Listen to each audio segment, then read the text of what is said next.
The baleful Kai coiled inside Kaelan detonated all at once, slumped against the tree, his body slid sideways and snapped into a fetal curl, bones grinding out a sickening crackle.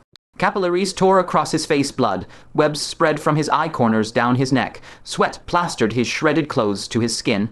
Steam, blood, hued and visible, rose off his trembling frame. The soil beneath him shuddered as the Kai bled out. Fallen leaves disintegrated into dust without a sound. The groan that clawed from his throat, it was a beast being pulped alive. Cui Yana rounded the tree, pupils shrinking to pinpricks. Brother Kaelan. She lunged to lift him, but her fingers jerked back the second they touched his shoulder. His muscles were iron, burning like a forge. His head whipped up. Eyes drowning in bloody veins met hers, and a feral, brutal wave slammed into her chest, like he'd tear her apart in a heartbeat. Her heart clenched. She didn't step back. Kaelan's final thread of clarity gritted through his teeth. Get away from me, far as you can. Right now, I'm dangerous. Impossible. She shot it back. You're still bleeding out. Ain't the blood, cultivation, backlash. I'm gonna lose it. The veins on his temple bulged, crimson threatening to drown his pupils. When that happens, it won't be me. Go. Her lip caught between her teeth. She didn't go. Her hand struck fast and precise, fingers nailing several acupoints across his chest. Inner energy pierced exactly where she aimed. Kaelan froze. She stared into his stunned eyes, voice a whisper. You really thought I'm some brainless baggage. Fever must have fried your memory. You forgot I know pressure. Point sealing. His mute acupoint was sealed. His lips moved with no sound. Cui Yana didn't look at him. She bent down and started stripping his shredded clothes. Crusted fabric tore from wounds with faint ripping noises. Through the chaos swallowing his reason, Kaelan's eyes went wide. Asterisk, what the hell are you doing? Asterisk. She bared his torso and paused. Torchlight slanted through the trees, flickering across her face. Teeth digging into her lip, she reached into her own clothing and unfastened her innermost layer, a red silk bodice. Mandarin ducks embroidered on the crimson fabric seemed to shimmer alive in the dancing firelight. Her lashes dropped for a heartbeat, then she pulled it free and ripped it into strips, not a flicker of hesitation. Medicinal powder dusted the wounds, his muscles spasmed, her fingers stumbled a beat, then kept winding the strips. Red silk looped under his ribs, again and again, binding every sword gash that still wept blood. She tied the knots tight, securing the bandages. Then she straightened his outer robe, fished several pills from her bosom, and slipped them into his mouth. The Bloodshed Art's flaws beyond me. She wiped sweat from his forehead, tone gone soft. These restore vitality and replenish Kai and blood. Take him, rest well should help a lot. She paused, scratched her head, voice trailing, though I'm not sure. Just guessing, what if you're too weak to handle the boost? Kaelan looked at her, mute acupoint still locked. He tried channeling inner arts to force it open. Night swallowed the woods whole, darkness so thick you couldn't see your own hand. Only distant sparks of torches drifted like ghost fire. Cui Yana turned to get water, but a root caught her toe. She yelped and sprawled flat, limbs splayed. Tears welled in her eyes on impact. Both of them at the third tier of the profound gate, and she was utterly useless. The fragile face she'd kept plastered on shattered over one damn root. Voices drifted. Check that way. Kaelan's wounded. He ain't gone far. Pursuers closing. Cui Yana scrambled up and tried to hoist Kaelan onto her back. He wouldn't budge, heavy as a mountain. From behind her came a long exhale. Damn mute, acupoints finally open. Silly girl, what game you playing? Unseal the rest. Time to fight. Weakness laced his voice, but a thread of resigned laughter rode it too. Her tears flipped to a grin. She turned and freed his acupoints. You all right? Kaelan rolled his neck, joints popping faintly, wounds treated in time, toxins purged, medicine dissolving inside. The bloodthirsty, baleful intent still churned, but she'd shoved it down to a manageable edge, not full strength, but more than enough to kill. Cui Yana ain't dead weight after all. He rose and ruffled her hair. Comrade standing at my side, now leave this to me. Watching his back as he stood, the panicked rabbit thumping inside her chest went still. The distant torches drew closer. Kaelan didn't bolt yet. He scooped up a stone, leaped soundlessly into a branch, and propped the stone at a tilt hanging loose, ready to drop with a breeze. Back on the ground, he took Cui Yana's wrist and crept toward Clear River. They held their breaths, the rustle of their steps melting into the night wind. A quarter hour later, a dull thud echoed behind them. The stone had fallen. Over there, voices erupted, and footsteps thundered in the wrong direction. Cui Yana's heart hammered like a war drum. The squad blocking their only path was now completely diverted. Kaelan pulled her into the brush, but didn't move on. He waited. Sporadic torchlights drifted. 3 stragglers were heading their way. Kaelan leaned close to her ear, breath a bare whisper. "I'll take the 2 tall ones, you kill the short one. Squeeze my hand when you're ready." His breath set her ear ablaze, but she showed nothing, just pressed her soft fingers into his palm. They traded a glance in the dark, held their breaths. Footsteps closer now, torchlight slicing through undergrowth, carving faces with stark slashes of light and shadow. Kaelan's eyes narrowed. 3, 2, 1. Blade, light erupted like snow, bright thunder cleaving the night. Sword, gleam flashed. Cui Yana's blade pierced air and sank into the shortest man's throat, a muffled sound like puncturing a swollen waterskin. All 3 collapsed almost soundlessly in the same heartbeat, torches slipping from their hands. Kaelan darted forward, caught the torches before they hit ground. Sparks scattered, flames licked sideways, then steadied and burned. He straightened and strode boldly forward, Cui Yana at his heel. Moments later, another patrol appeared. Kaelan kept walking, even spoke first, any sign of him. 3 men with torches approached. Nothing. The ones who went that way ain't reported, probably just wild animals. Weird. This Kaelan can really hide hay. You... Blade. Light rose again. Sword. Gleam glittered. 3 more fell. The split of targets exactly the same. Kaelan glanced at the torches and let them drop. Flames hit earth, and in that instant, he seized Cui Yana, launching forward with full lightness arts. They flew through the woods, tree line right ahead. Grass blades sliced past their cheeks, mud and sand spraying behind. Night wind poured into their collars, carrying the scent of river water. Ahead, clear river shimmered under moonlight, like a slowly unfurling silver ribbon, the world opening wide before them. The girlish thrill Cui Yana had felt leaving home was long gone. Stimulation had a brutality backing it, for anyone. The next moment could be her death. A lazy voice drifted from the side. Kaelan, 100th rank of the hidden dragon, dragging dead weight and still nearly slipping 1,000. Man blockade, shame it ends here. Kaelan halted, face still as water. Nihil drifted down and landed. Gaunt and pallid, he scraped a chilling gaze over Kaelan. When it stuck to Cui Yana's face, it turned to naked greed. "Little lady of the Cui family, why dirty yourself like this? Come back with me, clean up, serve this lord well. That bounty on your head, might even let it slide." Disgust flooded her chest. She didn't waste anger, voice flat as ice shards. "Who are you?" "No need at all, Nihil." Young lady ever heard the name. She hadn't, Kaelan had. This man was infamous in the dark underworld, a specialist in flower. Plucking, always spouting no need at all. Enough that he'd renamed himself. Surviving long enough to earn a title meant his cultivation wasn't trivial, at least the 4th tier of the profound gate, maybe on the cusp of the 5th. On a normal day, with setup, he might not outmatch Bannon, but now, Kaelan was torn open, worn to rags, even out of lime powder. Nihil eyed him like a dish of fish maw. Folding fan twirled in his grip. Nihil sauntered closer, his eyes glued to Cui Yana's face, utterly dismissive of the bedraggled bunny. She wasn't a threat, couldn't be. Cui Yana's hand clamped tighter around her sword hilt. She stole a glance at Kaelan, one look, and she nearly dropped her weapon. His expression was black, feral, a demonic ghost made flesh. The irises, the sockets, the whites, the pupils. Every last part had drowned in a heart, stopping visceral crimson. As if something deep in his eyeballs had burst, blood vessels sprawled like spiderwebs, the corners split, dark blood sliding down his cheekbones in thin, deliberate tracks. What the hell was he doing? Kaelan had let go. The bloodthirsty baleful aura he'd crushed down for years, he released it, all of it. Let it flood his brain and swallow his sanity whole. This was the Bloodshed Art's ultimate taboo, its true, completed form. A growl clawed out of his throat, raw and animal. Blood. Hued mist erupted from his body. A vortex of red, black energy spiraled around him, dense and howling, until it hardened into a baleful shield you could almost touch. The air itself hummed under the menace. Pebbles, on the ground, shuddered. Cui Yana didn't hesitate. She yanked her sword free and darted sideways in a swift, arcing dash. Nihil's brow twitched. He opened his mouth, and an icy premonition lanced up his spine, wolves deep in the night. Eyes blazing open. Countless emerald stares pinning him where he stood. He turned, stiff, slow. Fine steel saber in Kaelan's hand blazed with a blood glow, the blade moaned. A ghost wail, the waning moon hung overhead. Beneath it stood a blood, red figure, like a god or a demon, unreadable, inevitable. Zhao's head, it's not something any riffraff are qualified to claim. The words scraped out, hoarse and raw. By then, Kaelan had already lost all sense of who stood before him. His world had narrowed to one thing, a life that needed shredding. An obstacle to cleave aside. A bestial howl tore the night apart. The steel saber split the air in a brutal downward slash. Bloodfiend saber art, gods and Buddhas scatter. Gang Kai screamed.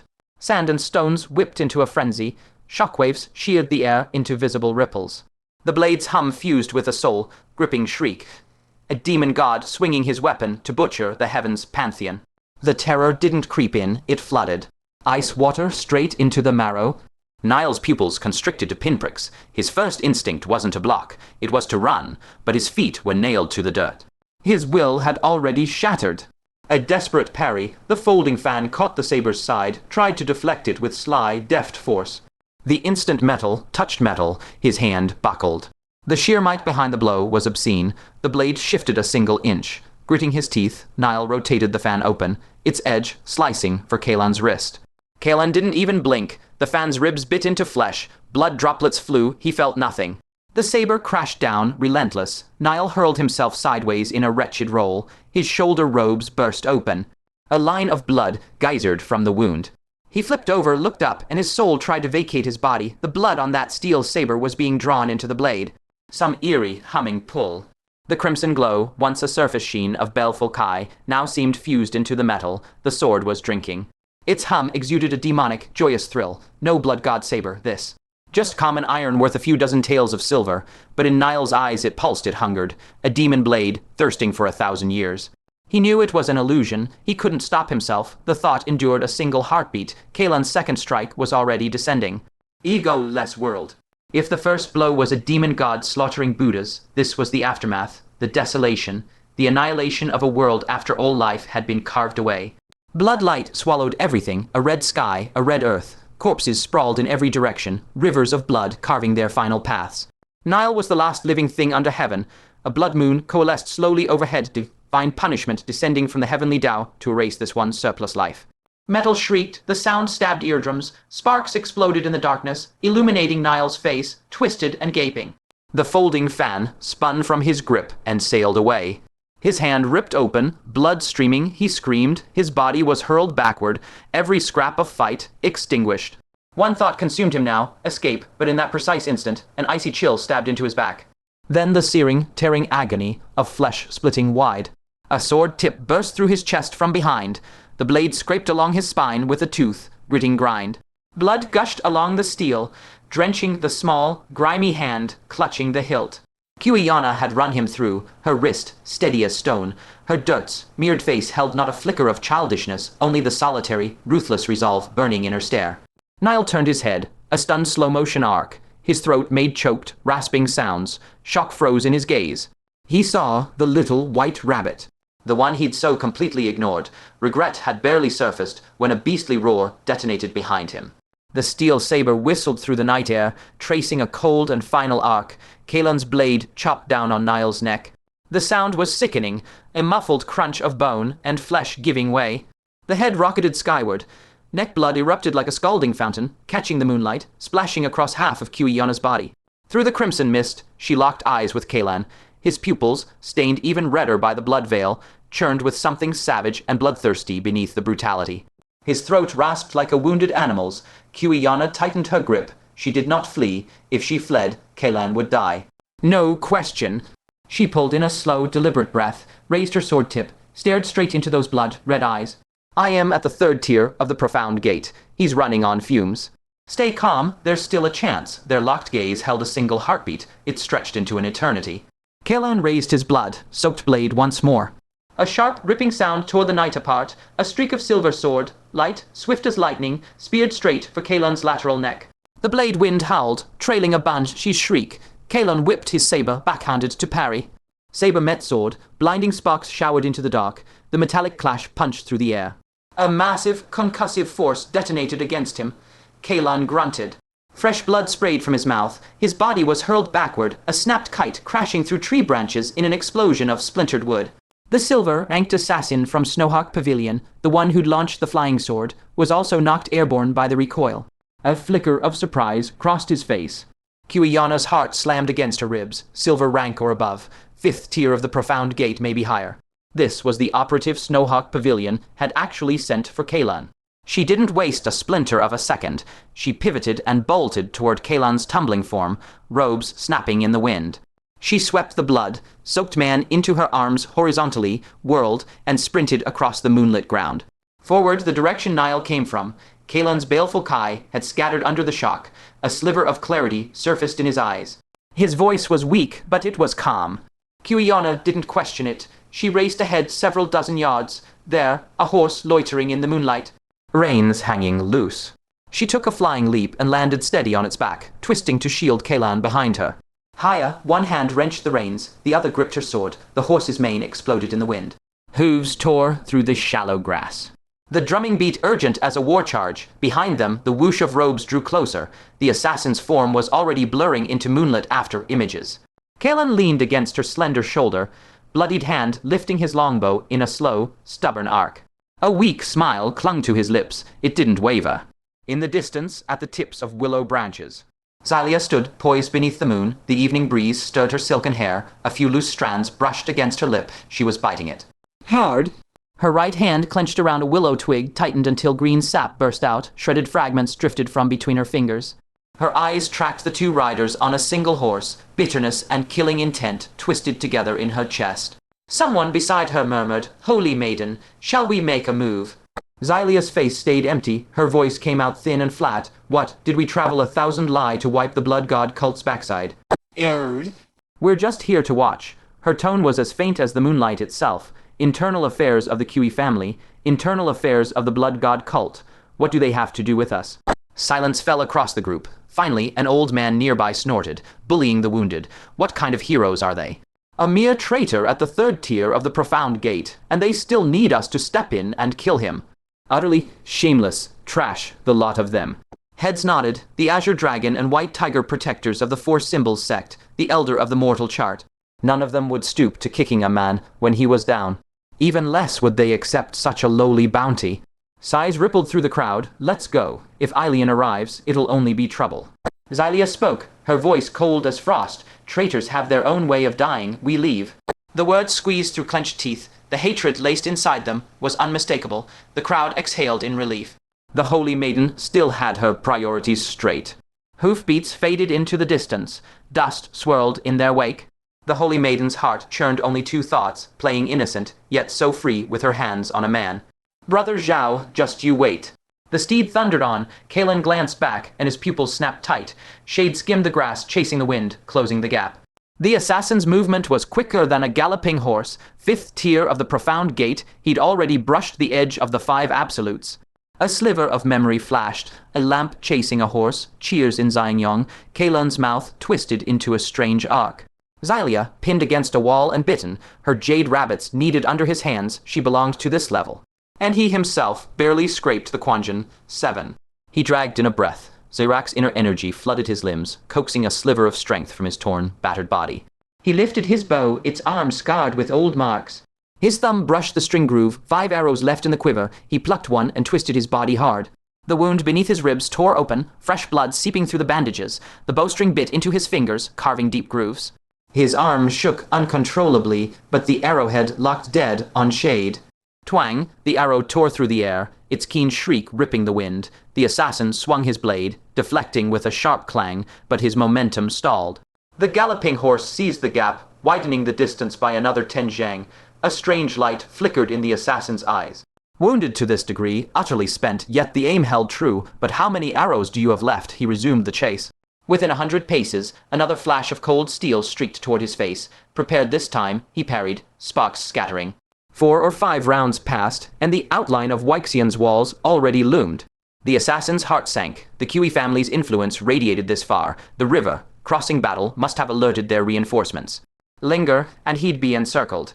Yet Kaelan now drew his bow, like hauling a mountain, his arms trembling too hard to pull the string into a full moon. Sweat and blood mingled, dripping from his elbow. "Leave." The thought gnawed with bitter unwillingness. He gritted his teeth and charged again. Kaelan knocked his last arrow, his jaw clenched hard, creaking, arm muscles spasming, the bowstring slicing the old wounds again and again. Trembling, he aimed at that shade. Cui Yana, silent through the ride, suddenly cried out, her voice tearing from her chest, "You're still looking. If you look again, I'll..." Twang, the string's vibration had barely ceased when the night sky flared with sudden brilliance. A sword ray seemed to descend from the 9th heaven, so fast it lost all form, leaving only a cone-shaped sonic cloud exploding in the darkness. Kaelan's arrow was still mid-flight when that streak of light pierced the assassin's brow, a soft crack of bone like splintering ice. The assassin's expression froze between resolve and stunned disbelief, his body thrown backward by the sword's force, hurtling through the air in a reverse arc. Aelian ninth on the heavenly chart, violet aura of king. Cui Yana wrenched the reins, heaving like a drowning survivor breaking the surface. She wanted to rush to her father, but her whole body was rigid, unable even to lift a finger. Dust and mud smeared her face, her expression a mess of tears and laughter, finally settling into silent, fixed gazing. Aelian's gaze swept past his daughter and halted on the half, visible head poking from the horse's back. The undergarment peeking from the man's chest, it stung the eyes. The emotions in his eyes were unreadable. Cui Yana's heart lurched. She opened her mouth to speak. When golden light erupted in the sky, the chronicle of chaos descended once more. The three lifted their faces. Against the night curtain, golden seal characters etched themselves stroke by stroke, light cascading like rain, illuminating three visages. In the third month, Kaelan escorted Yu and Yong 1,000 li, crossing mountains and rivers, cutting through sieges. Slaughtered without number along the way, blood soaking his robes, his long blade notched, his arrows spent, his bow frayed. Aelian's eyes flickered. Cui Yana gazed at the golden words, tears breaching their dam, streaming silently down her rigid cheeks. Wounded and weary, together with Cui Yana, he slew Nihil, and later escaped the pursuit of a Snowhawk Pavilion Silver, anked assassin. The Hidden Dragon list shifts, and new seats are added. Hidden Dragon 80, 8, Kaelan, Hidden Dragon 213, Cui Yana. Blood dyes clear river, the night yet young. The golden words hung in the heavens, shaking the world. This time, no corner remained to hide. Such frequency, even Zyrax in his day had not achieved this. A noble daughter, 1,000 li road of blood, a saga brimming with legend. Ordinary folk only thought Kaelan had struck it rich. The Cui family owed him a monumental favor. The wanted posters might as well be scrap paper. He might even become their son-in-law. Duskbloom leaned against the high tower, the bright moon shining on her alone. She coughed lightly and murmured, "I never would have thought." The image of that youth brandishing his blade, bellowing, "The killer is Kaelan," rose vivid as yesterday. She drew her cloak tighter. "Withdraw the arrest warrant." In a county town inn, Oren was frantic, an ant on a hot pan. He seized local officials and demanded news, his voice tremoring. Steam from the hot water lingered at the edges of consciousness, carrying a faint, elusive bitter, herb scent. Then all warmth was stripped away. Kaelan opened his eyes. No solid ground beneath his feet. Around him stretched darkness, thick as ink, drowning every trace of sound. In the distance, fragmented starlight gleamed, dot after dot, like the dilating pupils of a dying colossal beast, staring indifferently into this void. Vale floated in the deep night sky ahead, her robes fluttering softly in the windless, deathly stillness. Her eyes were closed. Her outline solidified inch by inch from the emptiness, like brushstrokes of ink on rice paper, first her pale cheeks, then her plain white lapels, and finally those eyes that had ever once opened. A fire pressed down in Kaelan's chest, but he stayed surprisingly calm. He didn't rush forward and grab at her like last time. He just stood there, his voice cutting through the viscous darkness. "What? Spying on my every move wasn't enough. Now you've come openly to watch me bathe." He paused, provocative edge sharp, though he pulled back from probing further into lewd territory. "Is the Chronicle of Chaos your handiwork? That thing acts serious on the surface, but hidden inside is always a deep mockery. It fits my impression of you." Vale was silent for a breath. Suddenly, a breeze swept past her robes, but there was no wind in this space. Her voice rose, carrying an icy echo, like water droplets falling from the bottom of a fathomless well. "The Chronicle of Chaos is the name the world defined for itself. It bears another great name, which is..." Heavenly script. Vale inclined her head slightly, or to be more precise, that is merely one page of the heavenly script, dedicated to recording martial affairs of the mortal realm. Kaelan narrowed his eyes. Vale sighed, the sigh dispersing slowly through the darkness. "This is recorded by the Tao of Heaven, beyond my control. If I truly could control it, then I would indeed be the Tao of Heaven. What kind of heavenly Tao would bother doing something so tedious with you?" "Then where is the Tao of Heaven?" Kaelan stared at her coldly. "Don't give me more talk about this. Heaven has no Tao."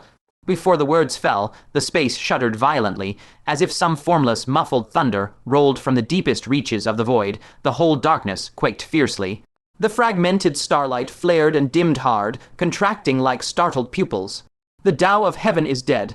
Vale said it casually, as if remarking that the weather today was clear. Kaelan's blood ran cold. The lingering steam that had wrapped around him moments before felt impossibly distant. A strange dislocation rippled through him, his soaked bandages, his wounded body, all of it flickered out of sync. For a single breath, he saw himself dressed in modern clothes, standing in an empty room with no tub, no warmth at all. A phantom image from the dream. It held for less than a heartbeat, then shattered back into darkness. The heavenly Tao is dead, his own voice scraped out of his throat. Vale seemed to smile. Otherwise, how could the records of an entire realm collapse so easily, laid bare for mortals to witness? A tidal wave of shock crashed through Kaelan's skull. He couldn't speak. Vale's tone was flat. Do you think the Four Symbols sect, Zyrax, do you think what they truly seek is dominion over mountains and rivers? A thread of mockery slipped into her voice, cold and sharp as ache. Blades glint sliding along its edge. Perhaps, by comparison, the Cui family's ambitions are closer to human desires. Kaelan sank into a long silence. The darkness was dead quiet again. The starlight hung frozen, motionless. At last he spoke, each word ground out from between clenched teeth. You are the same. The 4 words fell. In the void, soundless ripples spread outward, ring after ring, toward a boundary that did not exist. Someone is coming for you. Vale's voice still lingered at his ear, her form dissolved like ink into clear water, vanishing without trace. The dream fractured into 1,000 shards of colored glass, each shard reflecting Kaelan's eyes snapping open. Outside the window, the day was already bright. The bathwater had long since turned icy cold, the chill bit deep into his bones, his skin, soaked through the entire night, was faintly wrinkled. Kaelan rose abruptly. Water sluiced down his chest, his arms, his back, tracing the grooves of muscle. Each droplet caught the morning light in a fleeting crystalline gleam, before shattering against the water's surface with a crisp, lonely echo. He cursed under his breath. True Kai churned from his dantian, threading warmth like a serpent through his meridians. Inch by inch, his frozen, stiff limbs awakened under that current. Steam rose from his skin as a thin white mist. His head was still swimming with the implications of Vale's words when the door slammed open with a bang. Cui Yana jumped inside, Brother Zhao Ha. Kaelan had just grabbed a cloth to dry himself. Expressionless, he glanced down at his own magnificently exposed body, then lifted his eyes again, just as deadpan. Cui Yana's eyes went perfectly round. She froze as if hit by an immobilization technique. Then, step by step, she backed away mechanically, her heel caught the threshold. She toppled backward out the door and landed with a solid thump on her rear. All the tangled knots in Kaelan's chest threatened to come undone. The corner of his mouth twitched. Ranked 213th on the hidden dragon list. With reflexes like that, the Chronicle of Chaos is going to lose all credibility. Why aren't you wearing clothes first thing in the morning? Cui Yana shrieked, hands clapped over her eyes. With unhurried calm, Kaelan picked up his undergarments. He lifted one leg and slid it in. The soft rasp of fabric against his thigh was startlingly loud in the sudden quiet. One morning at breakfast, he said leisurely, tightening the waistband and tying the cord, someone shouted from inside her room, "I'm not dressed yet." Who was that, again? From both sides of the doorframe, 2 maidservants' heads popped out, eyes blinking innocently. Kaelan stared. This was not getting washed clean. Cui Yana scrambled up from the ground, face bright red, and huffed, "What are you all looking at? Shoo, shoo, I'll bring the tray in myself." The maidservants stifled their laughter, gave a slight curtsy, and withdrew. Cui Yana took the meal tray. This time she glanced down at the threshold first, then stepped inside. Kaelan was already fully dressed. His new robe was vermilion brocade, embroidered with the vast imagery of mountains and rivers. Gold thread traced cloud patterns along the collar and cuffs. A silk sash cinched his waist. The heavy, draping fabric subdued his rough, wild martial air. The line of his shoulders beneath the brocade sculpted a different kind of bearing, more stately, more composed. When the gold thread embroidery brushed the side of his neck, there was a faint, coarse texture, an unspoken reminder this was not coarse hemp or short cloth. This was the weight of power and wealth. Cui Yana's gaze sparkled. The morning light slanted in through the open door, laying a neat row of shadows beneath her straight, cut bangs, veiling her eyes in a perfect hint of haze. Her light green dress glowed with a warm luster in the sunlight. The faint patterns of entwined floral branches at the hemline shifted in and out of view as she tilted her head slightly. With a light touch of makeup and a jade hairpin in her hair, she was no longer that grimy little round face peeking out from a fluffy rabbiteer hat. Her face had slimmed into the delicate outline of an oval, a budding beauty's shape. She was, unmistakably, a lovely young woman. Kaelan's gaze was also sparkling. As their eyes met, a single thought rose in both their minds, so that's what they actually look like. They both smiled. It felt like a lifetime had passed. Come on, delicious things. Cui Yana cheerfully set the tray on the table. When she turned around, the back of her skirt had a conspicuous dust mark from her fall. Kaelan burst out laughing. What lifetime? Nothing had changed. What are you laughing at? She turned and pouted. You haven't had good food the whole journey. Aren't you going to try it? This was supposed to be my greatest contribution. Watching her little display, still sulking over her failure to pamper him, the shadows that had gathered in Kaelan's chest from the dream scattered clean. He sat down at the table, smiling. What kind of pastry is this? This is jade hibiscus cake from Fragrance Floating Pavilion. This is mandarin duck 8 treasures. And this is linge, I snow jade cake from the old Latapak, Lerp Mi Jings, Zhang Xia, and brand. Cui Yana pointed at each with great enthusiasm, then looked at him with eager expectation. See which one you like best and whether we have the same taste. Childish. After all the bloodshed on the road, back under the shelter of her family's wing, that childishness was still there. Kaelan tried a bite of each. The jade hibiscus cake, he said with a smile. Cui Yana beamed, her eyes curving like crescent moons. I knew you'd have the same taste as me.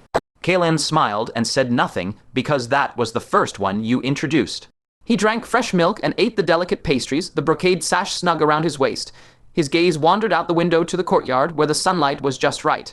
But a voice lingered in his heart. Aelian, allowing his daughter to come running over here first thing in the morning, already said a great deal. If he wanted this life, fine clothes, delicious food, a lovely wife, the 9th strongest man in the world as his father, in law, influence spanning entire prefectures, it would take just a few words. Yet Vale's words remained like a buried splinter, the mysteries of the world, those whose swords pointed at the heavens. An ambition to replace fate itself. The steel blade he had carried out of Barrow Mountains still had a chipped edge. The river that glowed under a setting sun's crimson clouds had only just begun to unfurl its scroll. Brother Zhao, Cui Yana's voice pulled him back. How can you drift off while eating? There are no scheming boatwomen here. Kaelan snapped out of it, smiling. I was wondering if there might be a scheming little rabbit instead. Cui Yana's face flushed faintly. She ducked her head and mumbled, There is not. In the morning light, the shy bloom on the girl's face spread, nearly shattering the memory of bloody blades from the martial world. Kaelan did not dare look at that reddened face. He lowered his gaze and said quietly, I'd like to meet your father. There's something I want to discuss. Anyone overhearing that would instantly assume he was about to propose marriage.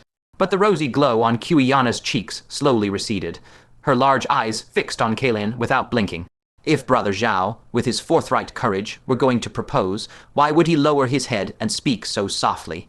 Cui Yana said nothing in the end. She simply rose and murmured, Father is in the rear courtyard pavilion, admiring the blossoms, I suspect. He's also waiting for Brother Zhao to come and meet him. Kaelan lifted his gaze to her. Those large eyes, usually so transparent in joy or sorrow, were now veiled with a thin mist, concealing every thought. Yet she still smiled. With a demure, radiant smile, she gathered her skirt and rose with practiced grace. I'll take Brother Zhao to him. Kaelan stood. Cui Yana naturally slipped her hand into his, leading him all the way out of the room. Kaelan grew a little uneasy, glancing around the corridor. You're holding hands even here. Whether it's proper or not, how many times has it been done already? There's no point in deceiving ourselves. Cui Yana's tone was calm. Before others, or behind their backs, Yanyan is always Yanyan. Kaelan pressed his lips together and offered no reply. Cui Yana walked leisurely, hand in hand with him, until she sighed. To be honest, my spirits weren't all that good. Kaelan replied, because you learned who the traitor was. If Brother Zhao could manage to be a little duller now and then, he'd be far more endearing. Like you. Cui Yana nodded with mock seriousness, exactly like me. Kaelan let out a quiet, mirthless laugh. The bluestone path wound deep and secluded beneath the canopy of flowering trees. A breeze stirred. A flower petal drifted down, catching on Cui Yana's shoulder before slipping away. She said softly, be sharp with the world, but slow-witted with young. Kaelan was silent. He could weigh the hidden meaning in her words, but he could only sidestep it. So who is the mole? My third brother, Dinarb Cui, the second son of the main bloodline.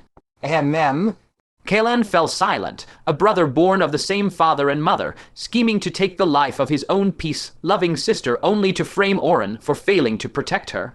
A crime that might not even have any real use in the struggle for succession.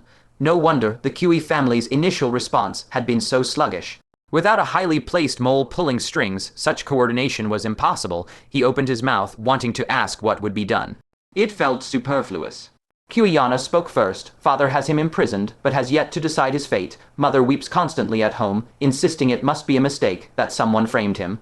Kaelan shook his head. Cui Yana smiled faintly, but I don't hate him anymore. Oh, if not for him, I would never have met Brother Zhao, a man of such righteous spirit that it reaches the heavens.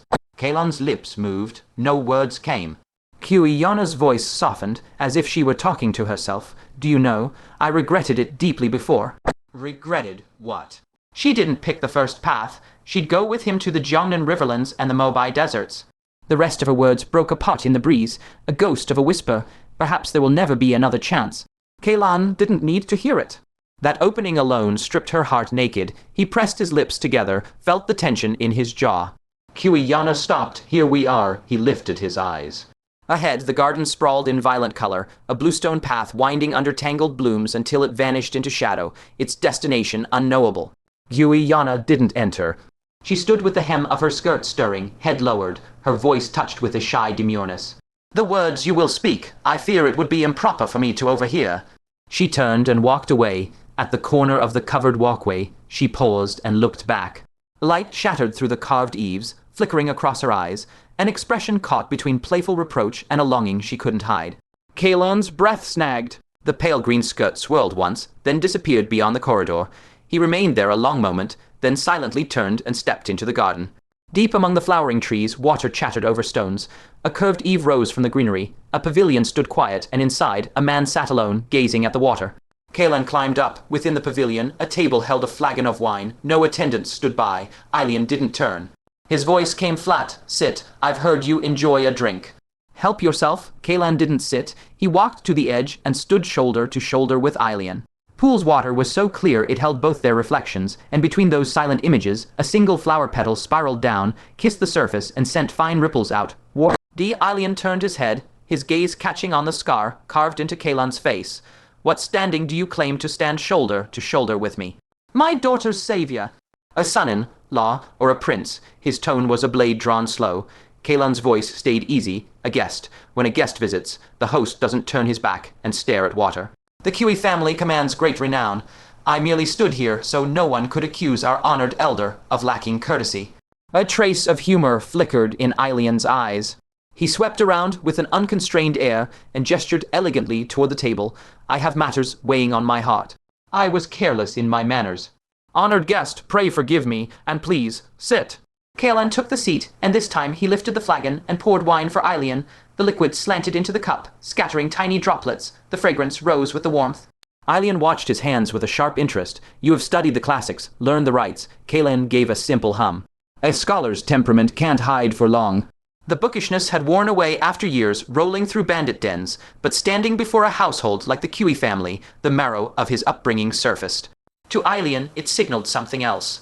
Born in Zhao village, you had no cause to read the classics or learn the rites. Kaelan's hand paused a fraction of a beat mid, pour, then finished smoothly. He set the flagon aside. Zhao village lies right beside Luo Manor. It's not the barren wilderness the world imagines, so a man of Zhao village working at Luo Manor, or a man of Luo Manor dwelling in Zhao village, would be entirely unremarkable. Ailian's question hung in the air, and Kaelan gave it no answer. Ailian gazed at his cup, then spoke abruptly. Last night I did not wish to intervene. I intended to let the assassin kill you first. I was confident I could save my daughter in the same breath. I know, Kaelan's reply was calm. Then I would have died at the hands of a Snowhawk Pavilion assassin. The honored elder simply arrived a step too late, only in time to rescue his daughter. Many troublesome matters would have vanished in an instant, and you harbor no resentment. Ailian's eyes narrowed. After risking life and limb to escort my daughter back, to receive such an answer. Were I in the honored elder's position, my conduct might be little better. Therefore, I understand, in the end, you still raised your hand to save me. What you thought before matters little. Kaelan paused, then added, but there is something I once said to Yong. Yong, mutual understanding requires both sides. Ailian's tone hardened. Equal standing is the prerequisite for mutual understanding, whether it is myself or Duskbloom. Just as in any household, the attitude toward a live-in son-in-law and toward an arranged marriage between families of equal rank cannot be the same. Such is the way of men. So I ask you again, right now, what standing do you claim to drink with me? Kaelan listened, then shook his head and let a soft, rueful laugh escape. Aelian stared at him, unmoving. Kaelan sighed, and so I say, understanding must be mutual. In this entire matter, no one has ever stopped to ask what Kaelan thinks. Perhaps only Young herself ever considered that question. Only she truly stood in my place and thought it through. Aelian's eyes slitted. You might as well speak plainly. I brought Young back simply because it was the right thing to do. From the moment I acted until now, I have not harbored the slightest romantic intent, nor coveted even a fraction of the Cui family's influence. Kaelan's voice dropped. I have someone I love. I don't know if she has forgotten me, but until she declares her path separate from mine, I must be worthy of her waiting. Young is lovely. The Cui family is noble. Perhaps they could grant me great assistance, lift me to soaring heights, but Kaelan has never had such intentions. Aelian squinted. One index finger tapped the stone table, a single soft thud, and the bird chatter in the courtyard fell dead silent. He lifted his eyes and fixed them on Kaelan. You just said you already have a woman in your heart. Kaelan's finger came to rest on the celadon flagon. The ceramic was cool, moisture beaded under his fingertip, and he rubbed it away with a slow, absent motion. I do. Her name is Xylia. A bead of water traced down the flagon's curve. Aelian's laugh was cold. Xylia of the Four Symbols sect. Kaelan met his stare, yes, and Urindra. Lady Yu is like a teacher, like a friend, naive. Aelian set his cup down with a click. You have someone like Urindra within reach and refuse to claim her, yet you guard this chastity for a demoness of some demon sect. Kaelan pressed his lips together. He didn't lower his head, but he offered no argument. Watching him, Aelian suddenly laughed. Earlier, under pressure, the youth had been stubborn, sharp, tongued, quick. Now, with the tension released and teasing in its place, he'd gone mute, resentful, but not daring to argue, and in that silence, a young man's simple awkwardness shone through. His index finger tapped the table again, the rhythm far slower this time. I asked Young repeatedly last night. You hold no intentions toward her. I believe you. But what you may not realize, he met Kaelan's eyes. Young, I fear, holds intentions toward you, very deep ones. A flowering branch in the distance stirred suddenly, without a breath of wind, trembling as if someone's heart had skipped. Kaelan stared at that branch and kept his silence. I cannot fault her. Aelian's voice dipped, almost gentle. Your conduct in this affair was the stuff of heroes. For my daughter's heart to be moved, it is only natural. Kaelan finally moved to speak. Honored Elder Aelian raised a hand, cutting him off. Hear me out. For the sake of the family, every matter must be weighed by profit and loss. But I, personally, also recognize a hero. If you had coveted the Cui family's backing, or simply sought wealth, beauty, and the status of a live-in son-in-law, we might have agreed, yet in our hearts, we would not truly Pect you refused. It pains me for my daughter, yet it makes me feel all the more that you are worthy of her. Kaelan's throat bobbed. Aelian set down his cup. The problem now, do you understand Young's current predicament, or do you believe that with a clear conscience you can simply walk away? Kaelan's head sank. A long silence stretched between them. If I did that, his voice fell to a murmur. I would not have a clear conscience. Aelian's smile deepened. So how do you plan to resolve this dilemma, Young? Young is still young. That argument won't hold. Sworn siblings, then. Aelian's mouth twitched. Do you think the world would believe that? A brief silence. A bird alighted on the bronze bell, hanging from the pavilion's corner. A gentle sway, but no sound. Kaelan spoke abruptly. 3 years. Aelian's gaze sharpened.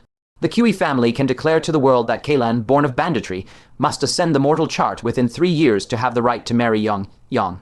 He raised his eyes. What does the honored elder think? Aelian's heart gave a sharp kick. This was exactly the move he'd been waiting to play. He'd racked his brains over how to drop it without looking like he'd rigged the game from the start, and now Kaelan had handed it to him, gift-wrapped. Under a pretext like this, the Cui family wouldn't be rejecting the man, they'd be rejecting his pedigree. Young's pride stayed intact, and the door stayed open, just a crack. The world eats up a noble family's snobbery like sweet rice cake. Sure, the gossips would cluck their tongues for a week or two, but the Cui name wouldn't take a real scratch. 3 years down the line, if Kaelan got himself killed chasing the martial path, or simply couldn't measure up, the whole mess would bury itself. The joke would land square on Kaelan's head, the thug who dreamed of a noble wife, and got laughed right back to his hovel. Interesting. Aelian rolled the word around like a sip of aged wine, but I'll ask you one thing. Speak, honored elder. Say 3 years pass. Say you claw your way onto the mortal chart. His stare turned furnace, hot. You come back for Young. What about your Xylia? You still want her to. Kaelan didn't answer right away, let the silence stretch just long enough. At that point, he said, slow and deliberate, couldn't a man say Kaelan still nursed the Cui family's insult, and no longer cared to respond? Aelian's laugh exploded out of him. It cracked through the pavilion like a roll of summer thunder. The bronze bell, dangling from the corner, Eve shivered under the lash of his inner Kai and let out a fine, silvery whine.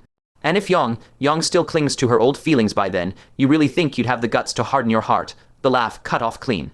His eyes nailed Kaelan to the spot, shrewd as a hawk's where men drop the face. What's really running through your skull is, by then, with enough power in your fist, there might just be room for both. Kaelan blinked a few times too many and shut his mouth. Honestly, the accusation was a little off the mark. He hadn't let his mind wander that far. Just cobbling together a half-decent plan on the spot had already squeezed him dry. But the way Aelian laughed, and laughed with that particular edge, planted a very different seed. Could it be? Aelian wasn't done chuckling when he drawled, lazy and offhand. You just said 3 years, the deadline I meant to give you was 5. Kaelan's face flickered. Surprise broke through before he could catch it. Aelian rose. His sheer bulk swallowed half the sunlight streaming into the pavilion. 3 years. He repeated the number flatly. Your own words. Kaelan got to his feet. Aelian looked down, fussing with his sleeves. His tone had gone back to casual indifference. Remember what you said. Anywhere along the martial path in those 3 years, if you die, the Cui family won't send anyone to haul back your bones. He turned and walked out. But if you do climb the mortal chart after 3 years, his steps slowed at the garden's edge. His voice drifted back, light as a puff of smoke. Those petty little calculations of yours, this old man can pretend he never saw them. Kaelan stayed rooted. He watched those massive shoulders disappear beyond the rear garden's moon gate. The bronze bell still trembled, its dying hum spun fine as spider silk, a thread of sound winding on and on. Aelian was gone. Kaelan sat back down alone. The wine dregs in his cup held a warped, dark little reflection of the pavilion. He stared hard at the black stain pooled at the bottom, his eyes unfocused. A ripple shivered across the surface. Just his own heavy breath stirring the rim. Hadn't he come here to refuse? He wanted to laugh, but the corners of his mouth wouldn't cooperate. Every damn word that left his lips had been his own. The old fox had beamed from start to finish, never once letting slip an ounce of the crushing pressure you'd expect from a man ranked 9th on the heavenly chart. He'd played the doting, fretting, genial father so perfectly it left a man stupefied. But you looked at the scoreboard, and the other side had walked off with everything they wanted. The sworn, sibling offer should have locked it all down. The Cui family only had to nod at that empty title. A sworn brother escorting his sworn sister, nothing cleaner, nothing more natural. Yong's smeared name would have been buffed spotless in a breath. But the terms had slipped and changed mid-sentence. The man had asked, *, can sworn siblings be joined as a pair? *, two entirely different creatures. So how the hell had he let himself get steered down that twisting side path right at the crucial moment? Kaelan's fingers clamped around the cup, his knuckles went bone white. The wine at the bottom fractured into another ring of fine ripples, shattering the pavilion's reflection into a scatter of broken pieces. This was no back alley brawler's style. This was the King Cui family. A clan standing tall for 1,000 years has its own sharpened, quiet arts. Aelian saw this as his daughter's whole lifetime, a matter weighted with the entire clan's political future. With Kaelan's murky Tang clan background thrown on the table, did the old man dare take him as a sworn son? Every step had been a snare set long before Kaelan ever walked into the garden. A reckless young pup like him never stood a chance. A ragged, bitter laugh scraped his throat. He drained the dregs in one hard swallow. The liquor bit a raw trail down his gullet, but couldn't touch the nameless frustration smoldering in his chest. He could already picture how mercilessly I would carve him into strips once word leaked. His head pounded. Brother Zhao, Brother Zhao. Cui Yana's voice flew down the flower-strewn path. Kaelan turned. The girl was running through the blossoms, skirts bunched in both fists. Her embroidered shoes crunched over fallen petals, that fine, dense patter, urgent and light, like a spatter of rain hitting plantain leaves. Her jade hairpin caught an azalea branch, reaching into the covered walkway. The branch shivered. A fresh green leaf spun down to rest on her shoulder, and she didn't even notice, just dashed straight for the pavilion. Her smile hit brighter than every flowering tree in the garden. Wasn't that smile alone worth the price? Kaelan felt a sudden, strange twist. Maybe he should thank Aelian.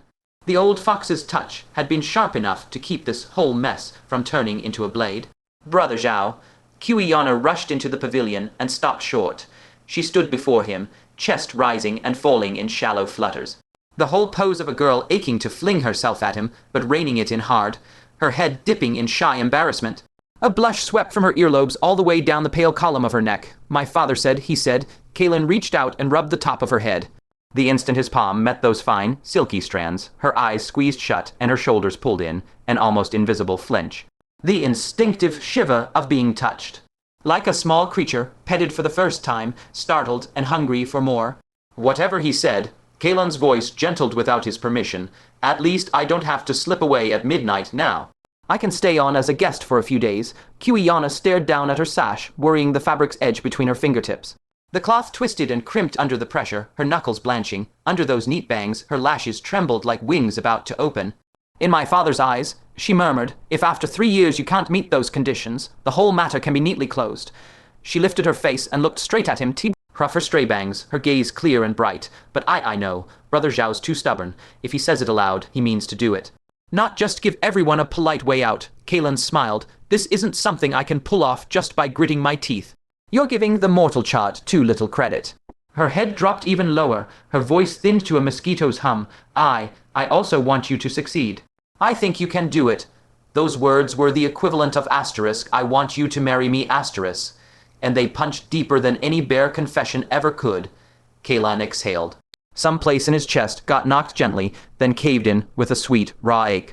Yanyan, his voice came out dry. Have you ever thought growing up at home, you've barely seen the martial world, met too few people? She looked up.